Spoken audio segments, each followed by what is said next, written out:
প্রথমে এই ভিডিওটা দেখো।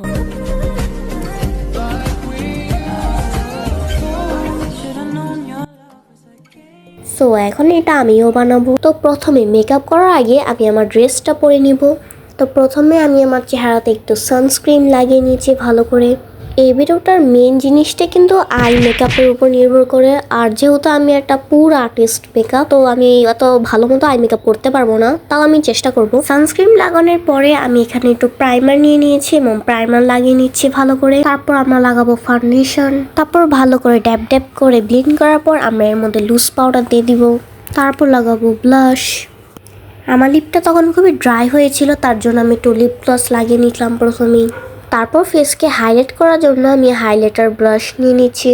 ফেসকে ভালোভাবে হাইলাইট করার পর আমি আই মেকআপে চলে যাব। মুখের উপর যে এক্সট্রা পাউডার ছিল সেটা আমি বড় ব্রাশটা দিয়ে সবগুলো সরিয়ে ফেলেছি। আমি আই মেকআপটা একেবারে করে তারপরে তোমাদের দেখাচ্ছি। So look, that's my eye makeup. তারপর আমি ভালো করে লিপ লাইনার করে লিপস্টিক দিয়ে দিয়েছি। আমি আমার হেয়ারটাকে ভালো করে ঠিক করে ফেলেছি এবং ভিডিওগুলো বানিয়ে ফেলেছি, এগুলো আমি পার্ট 2-তে দিব।